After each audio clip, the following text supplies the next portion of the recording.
All right. The first presidential debate and the latest jobs report having a major impact on the race for the White House. According to the latest Rasmussen poll, Governor Mitt Romney now leads President Obama with 2 percentage points. Now, that's a big boost for the governor following Wednesday night's debate. Also, the latest Gallup poll giving President Obama a slight lead over Governor Romney with 49%. Let's bring in our campaign insiders to talk about this. Representative John LeBoutillier, former Republican congressman for New York; Pat Goodell, Fox News contributor; former pollster for President Jimmy Carter; Doug Shawn, he too a Fox News contributor and a former pollster for Bill Clinton. Doug, is the Rasmussen poll a little bit more accurate because it's strictly post-debate? Absolutely. I think Gallup is 7 days, if memory serves me.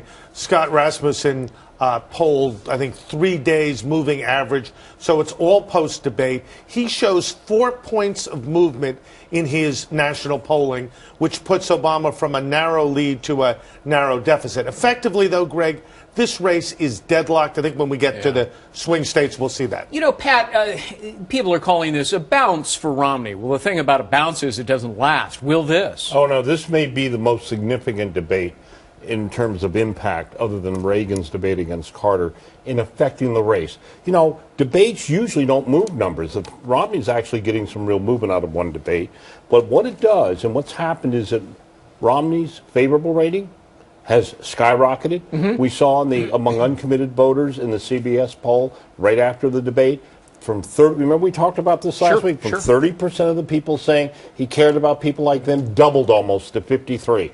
He managed to do what we suggested. And by the way, that's the important thing, changing the structure of the race. And that has now made it a real close race, not just in numbers, but in context. You know, Congressman, in all of these attack ads for the course of the last 6 months, more than $100 million has been spent by the Obama campaign demonizing Mitt Romney.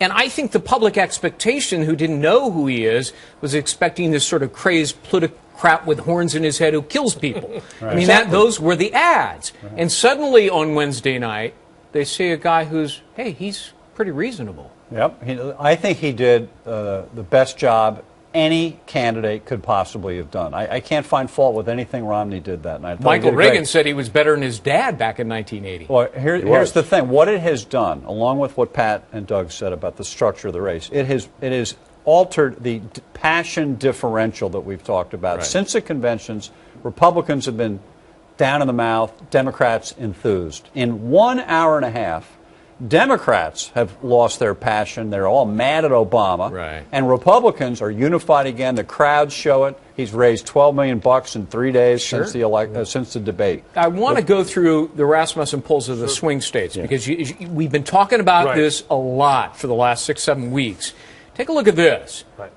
Romney ahead now in Florida, North Carolina, Ohio, and Virginia. Not Ohio. Not Ohio. Oh, I'm sorry. He's down by 1 in Ohio. But he was so far behind. What I think we're seeing, Greg, is that in Florida, which is a Republican-leaning state if the race is tied, that Governor Romney has a slight advantage. North Carolina, he should win as well. Ohio is the key because all the swing states, including Virginia, can go to Governor Romney, but unless he wins Ohio, he can't win the election. And Ohio is now close to deadlock. Pat, Romney's down double digits in Ohio. Well, some of those polls. He was certainly down in Ohio. I don't ever believe he was in double digits. But by the way, I want to say something about polling. Notice the news organization, which spent all that money doing these state polls. We have not had one in-depth poll since the debate talking about the effect, favorabilities, and other things. I just mentioned that. But I will say this.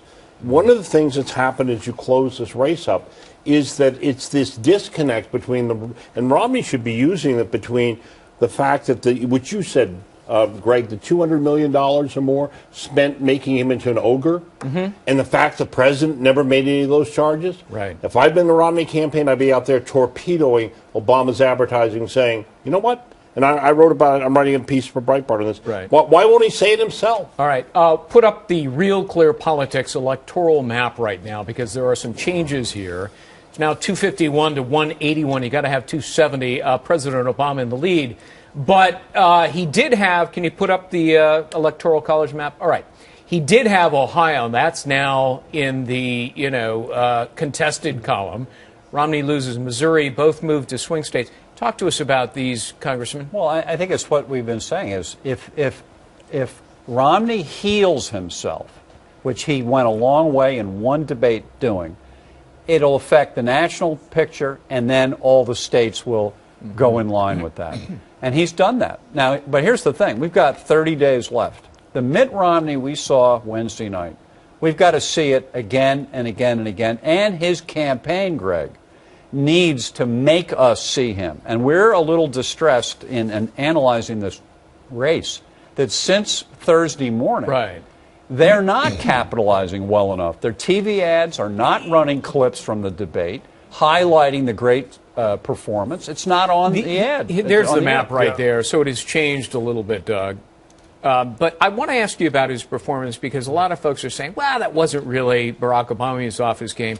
No. If you actually watch Barack Obama without a teleprompter in, for example, news conferences, he fumbles, stumbles, and mumbles. He filibusters. He goes on and on like a professor, and he never answers the question. Well, that's true. And he did not draw a clear distinction between his record and the positions that Governor Romney has taken. And John is exactly right, Greg. He did not make the kind of charges he's made successfully about eviscerating the social safety net, cutting Medicare, Medicaid, Social Security. Bottom line, Romney was able to move to the center.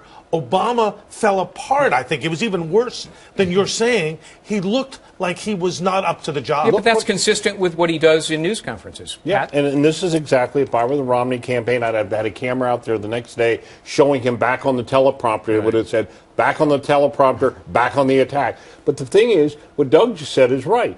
But Romney did something else. He talked about working together bipartisan, which appeals to a lot of voters, particularly weak Democrats. He didn't sound like a partisan.